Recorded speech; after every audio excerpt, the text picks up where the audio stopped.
Arvind Kejriwal and the Aam Aadmi Party faced a big test today. Kejriwal's mentor and former colleague from his 2012 India Against Corruption movement, Anna Hazare, launched a scathing attack on him. In a clear-cut message, he accused the Delhi Chief Minister of forgetting the main principles because he's drunk on power, expressing pain at the liquor policy, which has become a flashpoint between the centre and the Aam Aadmi Party.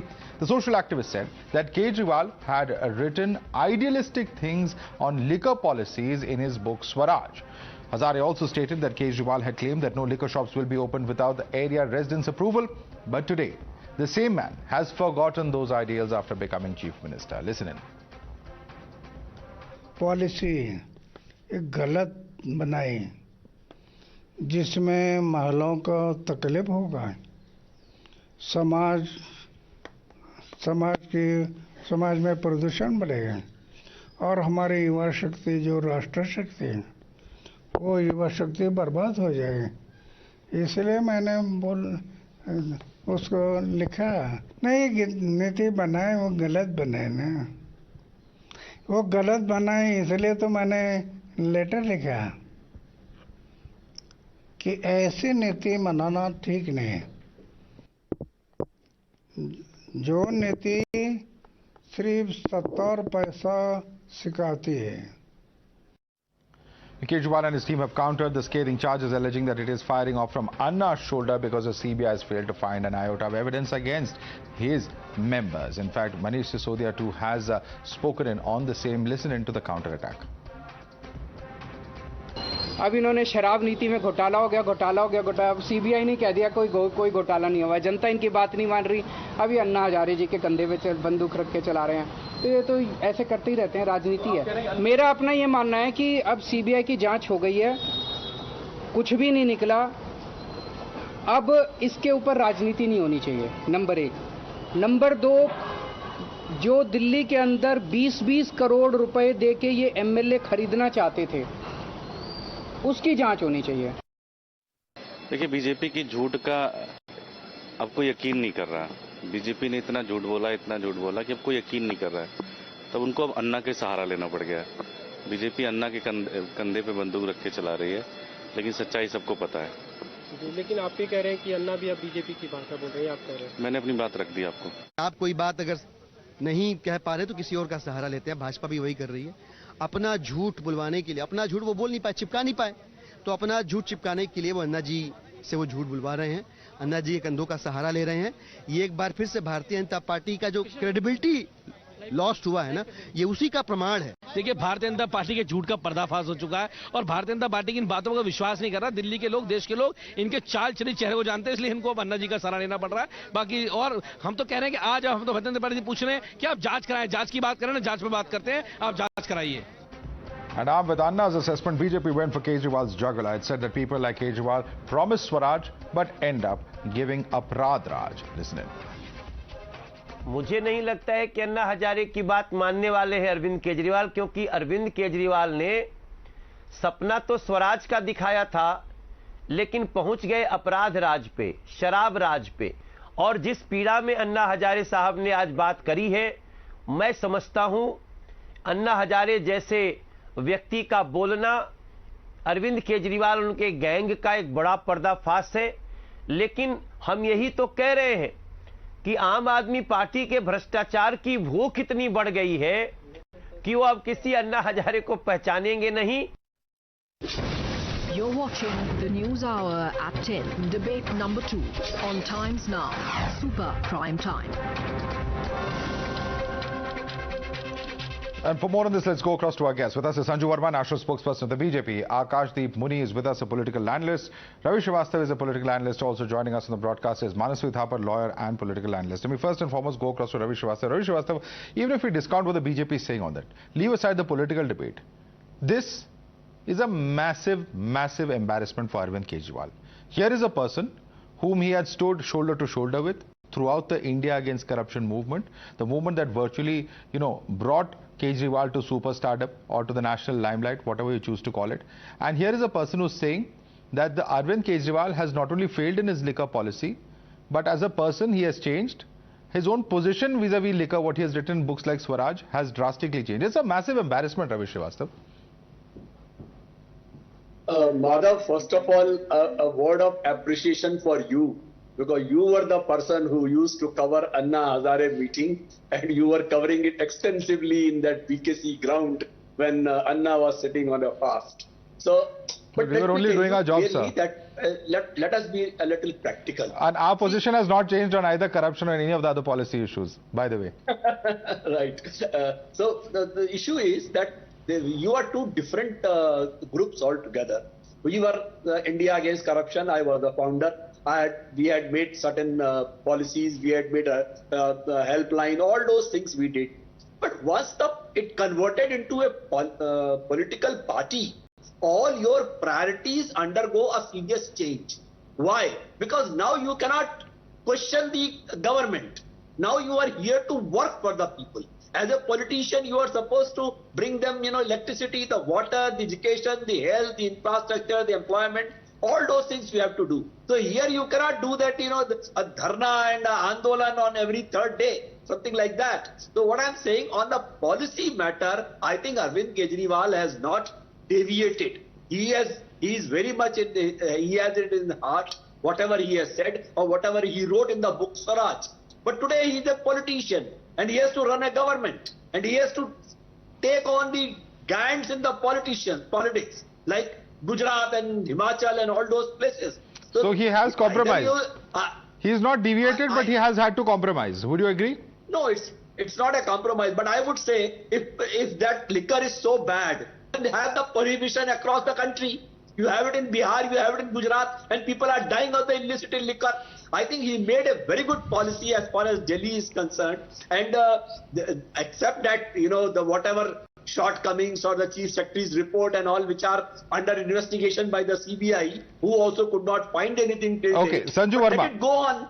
Let me bring in Sanju Verma on the points that you have just made. Sanju Verma, Ravi Srivastava says that the policy per se was not bad. It is not like liquor is banned in other states, he seems to be suggesting. But the point is that these statements of Anna Hazare are not just about liquor policy itself. They are referring to the point of corruption, the same point on which Arvind Kejriwal and Anna Hazare campaigned and actually came into the national spotlight. Madhav, the fact that Arvind Kejriwal in his book Swaraj wrote that, resident associations need to be consulted and Gram Panchayats need to be consulted, women need to be consulted, and now, for whatever compulsions, sharab licenses were being doled out to any Tom, Dick or Harry. We've gone through this. The point here is, was there a violation of the Delhi Excise Act of 2009? By Manish Sisodia and Arvind Kejriwal? The answer is an unconditional yes. Was the GNCTD Act of 1991 flouted? The answer is yes. Were the Delhi Excise Rules of 2010 flouted? The answer is yes. Were the Transaction of Business Rules of 1993 flouted? The answer is yes. Now Kejriwal and Sisodia today have been going around saying, अरे CBI को तो सिसोदिया के locker से कोई पैसा वैसा नहीं मिला, ये सब तो बीजेपी की राजनीति है. Let me tell you, the CBI investigation is still underway. CBI has not given a clean chit to either Kejriwal or Manish Sisodia or the other 13 or 14 accused in the CBI FIR. So Arvind Kejriwal और Manish Sisodia से दरख्वास्त है, खुद को clean chit मत दीजिए. Point number one. And I'll quickly end by just saying one thing. Have you noticed, Madhav, each time in the press conference or during an interview, when Kejriwal or Manish Sisodia are asked about accused number 5, a man called Vijay Nair, who is neither a bureaucrat nor does he have anything to do with the liquor business. Right. Whenever you are asked about Vijay Nair, Mr. Manish Sisodia, why is it that you run away? Okay. Who is Vijay Nair? It is said... Well, that question has been asked by the BJP. To be fair, you put out those questions in the public domain. But I just want to come back to the Anna Hazare point, because today's subject is really Anna Hazare and the questions that Anna Hazare has raised. And I want to keep this debate, to that particular narrow focus for the moment. Let me quickly take this question across to Manasvi Thapar. Manasvi Thapar, very scathing words. I'll just repeat what I asked Ravi Srivastava, and I just want to quote what Anna Hazare specifically said in the letter. Like intoxication of alcohol, political power too has its intoxication. You too are intoxicated by such power, it seems. Now, this is the word of Arvind Kejriwal's guru. Literally, it couldn't get more scathing than this.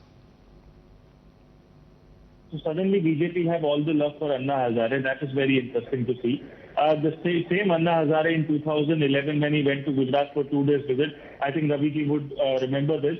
He said specifically that there is ghotaala in Gandhi's Gujarat. At that time, the same BJP members were very silent on Anna Hazare's idealism, Anna Hazare's anti-corruption movement. And the same Anna Hazare in 2013 questioned Modi ji on his PMship on only one ground. I'll repeat that ground. That was, why was Lokayukt not appointed in Gujarat from 2003? Why was the seat vacant? So the same Anna Hazare had questioned the then Chief Minister of Gujarat, the candidate of the Prime Minister from BJP, and now suddenly the love for Anna Hazare just spurts out of the movement. This is very interesting to see. Once this particular man was questioning the Prime Minister, the same BJP lobby was silent. And now this particular man questions Arvind Kejriwal, that he is right in his questions. But now BJP suddenly remembers that he's the greatest saint of the country. He's the anti-corruption movement hero. He's the Swarajist. He's everyone, the greatest, the new Gandhi, the modern Gandhi of India. But the same questions when raised by Anna Hazare, why were they silent? This is the basic question. Now coming back to the mood question on the excise decline, on the loss to the exchequer, if Haryana government does it in the month of May, isn't that a scam by the same yardstick? Okay. If Uttar Pradesh government does a decrease in the excise, isn't that a scam? If Maharashtra government had done it before, isn't that a scam? Okay. Two points. Okay, two counts. Two counts of Anna Hazare's criticism of BJP leaders and BJP ruled states reducing the excise. Two questions. Sanju Verma, your response to both those questions. Madhav, selling liquor legally is not a crime. Slashing import duty within the ambit of law is not a crime. Slashing excise duty is not a crime. What is a crime is when you flout the rules to deliberately cause a loss to the public exchequer. What is not acceptable is when you deliberately tamper with the Excise Act and excise rules to favor a few within the liquor mafia. I did not interrupt you. My simple point is this. Was there a loss of 144 crores to the Delhi exchequer? Yes. Okay, let him make a point. You can respond. Was there a loss of 144 crores to the Delhi exchequer due to Manish Sisodia's excise policy? The answer is yes. Who benefited from Manish Sisodia's excise policy? Unfavorable advantage was given to who? It was given to a blacklisted company called Indo Spirit. It was given to a person called Dinesh Arora of Radha Industries. It was given to a person called Vijay Nair, who's involved in online betting and gambling. Okay. It was given to a person called Arun Ramchandra Pillai. All right. Can you please tell me what is the relationship between Dinesh Arora, Manish Sisodia, Vijay Nair and Arun Pillai? I want to know the answer to this question because this is the epicenter around which the entire excise scam revolves. Okay, let me bring in Mr. Akashdeep Buni on that. Akashdeep Buni, what are the links to these individuals? Because it's certainly not looking good. And many would question that, when the wake of these allegations, these charges of Anna Hazare, certainly at some level cause a huge dent. Because Anna Hazare is a person who's respected across party lines. He's a person who Mr. Kejriwal himself has campaigned with. And him coming out and saying this, certainly at some level affects the party and Mr. Kejriwal's image. Would you agree? See, Madhav, if the BJP wants to shoot from the shoulders of Mr. Anna Hazare, they can do that. But we know that since last 10 days, CBI has been raiding Manish Sisodia's house. Today they have raided his accounts and found nothing. And still the country needs to know what they have found. They are still not telling us what they have found from the raids. Second point, the Liquorgate what we are talking about. Mainly there is no scam at all. In your channel, time and again I have come, other panelists have come, Saurabh Bharadwaj has come and cleared all the doubts, but still Sanju Verma is asking that there is a scam, there is a scam, there is a scam. There is actually no scam at all. But Mr. Sisodia is named in that FIR, sir, along with several other liquor companies, as Sanju Verma just referred to. And some of them have been called close associates. Has the CBI given a clean sheet? Had there been Akashdeep Muni,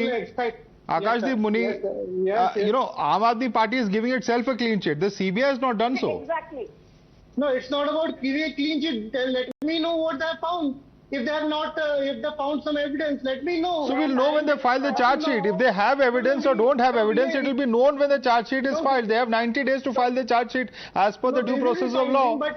Why don't we wait for those 90 days, sir? Have they said to the country that what they have found actually in the last 10 raids?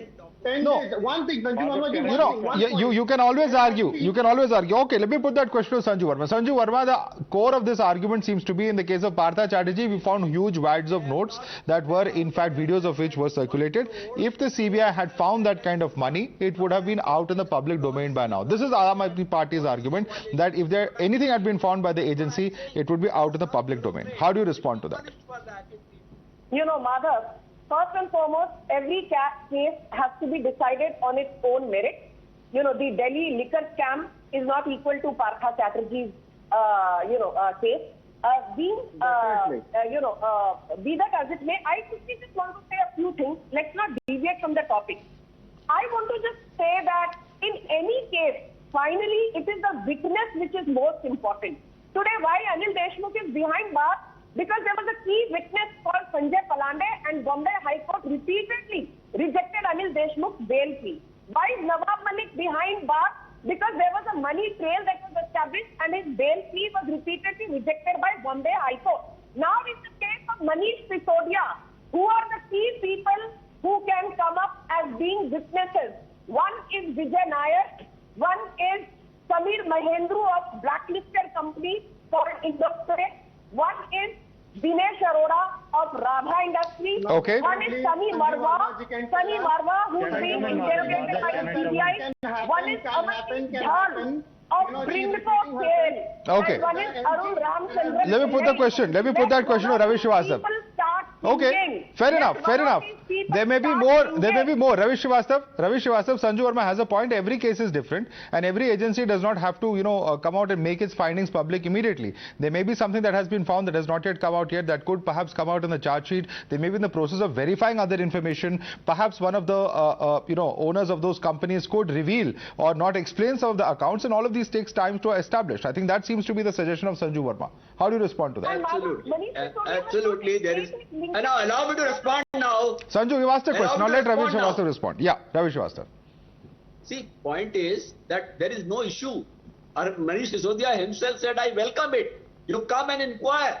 You probe. You probe it for months together. There is no problem at all. Prove something if you have. But my issue here is that ordinary policy violation listed in any report does not constitute to a crime, does not constitute to a scam unless the money trail is found.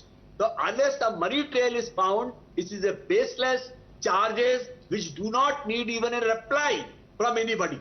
So that's why the Aam Aadmi Party is saying there is no scam at all.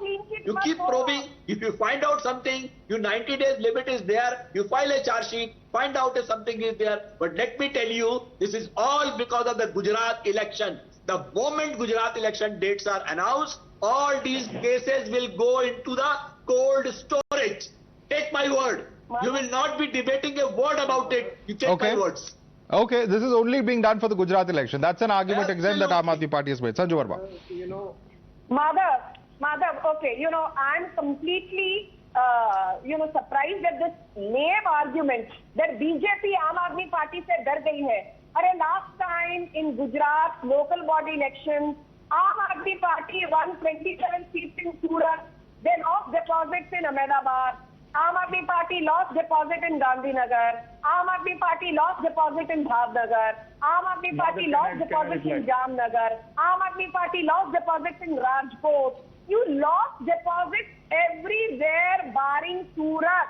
Even times now own poll says Aam Aadmi Party will not get more than 11 to 2 seats.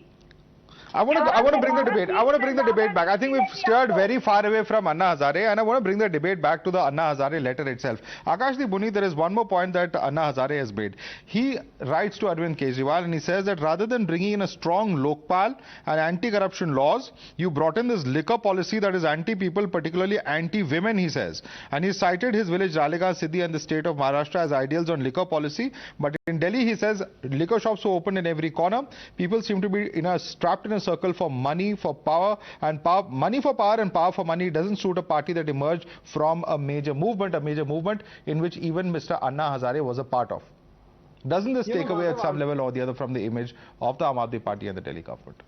Definitely. Madhav, the image that is created that, Delhi government is intoxicating the whole state. It is not actually. The number of liquor shops prior to the Delhi policy, excise policy, were 849. Interestingly, Sanju Verma ji, the number of liquor shops has been come down. It went down to 644 and 464 thereafter. What about the consumption and sales, sir? I'll come to that. That also he's referred to. No. I'll come to that as well. Interestingly, 22,000 liquor shops are there for 22,000 people. For 22,000 people, there is one liquor shop in Delhi. Whereas in Gurgaon, there is 2,200. When it comes to Goa, it is 400. Interestingly, that it is not about liquor. It is all about, as my fellow panelists said, it's all about Gujarat. And Sanju Verma ji, one last point. You are talking about witness. LG, there is a witness in the case of LG. 1,400 crore scam. Why not the CBI? Madhav, can I come in? Come on. Answer to my question. Okay. You posed a question. Let her respond. I'm coming to you, Manasvi. Let me tell one thing very clearly for the benefit of your audience, that thanks to Arvind Kejriwal's distorted excise policy, every month, for the last many months, every month. Now, I did not interrupt you. Yeah, let us speak. Okay, fine. I'll wait. Yeah, please keep quiet. Thank you so much. Every month for the last few months, there is a 193 crore loss to the Delhi Exchequer because of the distorted excise policy of Arvind Kejriwal. It is also on record that there has been a 37% revenue deficit in the June quarter, and there was a 37% revenue deficit even in the March 2022 quarter, thanks to the distorted excise policy. And point number 3, Manish Sisodia had said, because of our revised excise policy, we will rake in 9,500 rupees. And do you know how much was collected? Only 1,450 crore. If you had budgeted for 9,500 crore and you managed to get only 1,450 crore, there was a deficit of 8,050 crore.